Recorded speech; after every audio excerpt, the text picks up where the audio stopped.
last night I downloaded a game that Joe Donuts has been pushing me to play for quite some time now. It's called Sayonara Wild Hearts.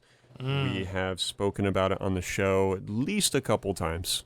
Yep, I've played most of it. You've played most of it. The fact that you haven't beaten it is slightly alarming, considering it is only what seems to be 45 minutes to an hour. However, I'll touch on that later. I think the best way to kind of get into this, Drew, is we're going to start with an apology to Joe. I'm going to apologize to you. I want to apologize to you in advance, Joe. This is not going to be pretty. I am probably going to shred this game apart, but hopefully you can understand why. I can hear him pressing stop on the podcast player. The smile that he had on his face probably about 1 minute ago is probably turned into a blank stare, a very concerning blank stare. So I apologize in advance, but I'm going to explain why this game was not for me. Well, starting off, this is a Swedish developer, Simogo, that developed this game, and it was published by Annapurna Interactive. So, a couple studios, I'm not aware of it all. Fine. General plot and consensus is you play as a heartbroken young woman who gets sort of transported into this world of masked characters. I'm not really sure where the plot goes, and in fact, I'm not even really understanding the plot very well. I feel like the game is very obtuse, a word that you carefully chose when we discussed the game privately. And man, what a letdown this game is. I was hyped up from Joe, as I stated before, many times. I was nervous about getting this game, or skeptical rather, because when I viewed some gameplay and trailers some time ago, it didn't look like it was going to be for me.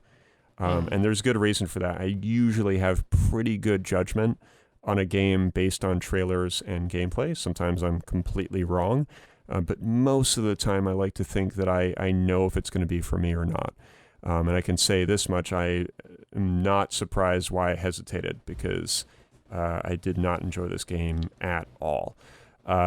Reviews for this game are mostly through the roof. Regarding the visuals, soundtrack, and gameplay, Drew, I have no idea why. I really don't. There's 23 levels, and basically each level is a song that consists of a stage that you play through, where you collect hearts that are small and hearts that are large. Each time you pick up a heart that is small or large, you get points that are racked up on the top left of the screen. And while you're picking them up and you're kind of gliding through these levels that are incredibly fast-paced, it's like a vortex of a game, really. You're sort of getting pulled in. It's kind of like Sonic, but just from a first-person perspective, or a third-person perspective, but from behind him.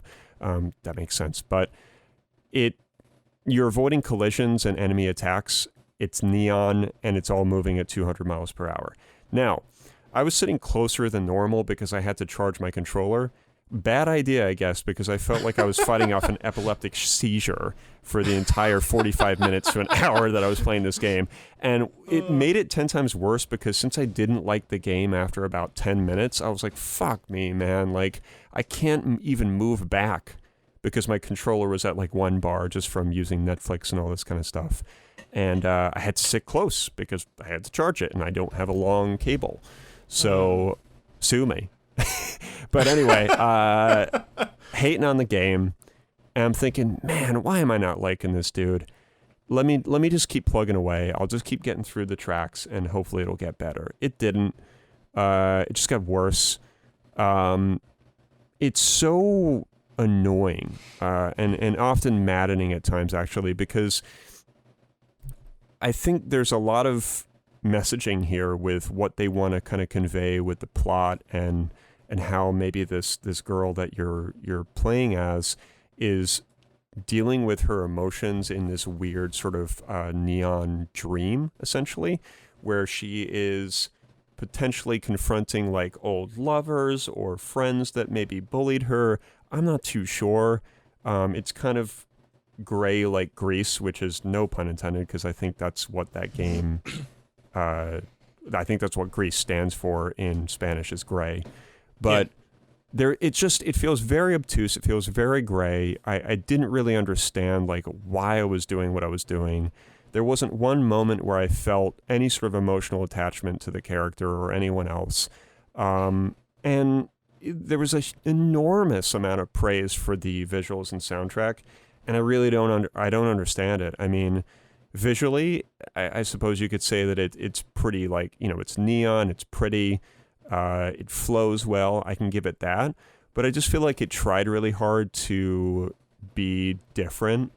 And I feel like it just ended up getting strangely weird and just kind of nonsensical in a way. I feel like it tried to do things that they just weren't executed well, in my opinion.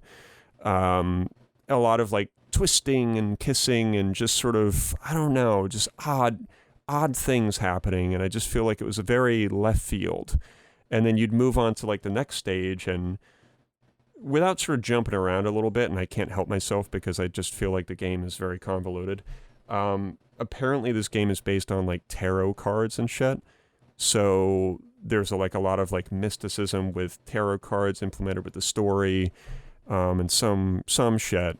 But it's never explained. It's never explained. I mean, they sort of like set the stage in the beginning by sort of like doing this weird narration about the universe and how our heart's broken, and it's just weird. There's one track that's like a weird techno cover of Clair de Lune by Debussy, which I happen to absolutely love. That classical track. It's one that everyone's probably heard before. It's played in Ocean's 11 when they win the money and they're watching the water fountain. It's just kind of a familiar way to think about it.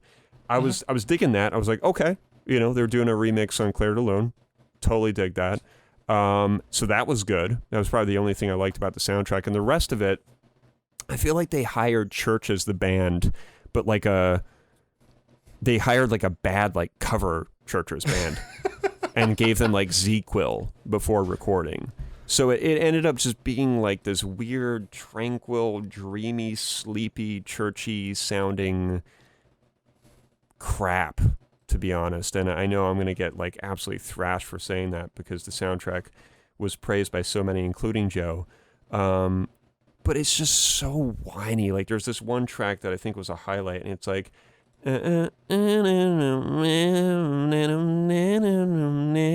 like, and I just felt like it was like some pregnant cat like on a Saturday afternoon just fucking whining in like a hammock. Like just so bizarre and not good. I feel like the game was just made by emo kids who listen to dream pop and eat convention food at home.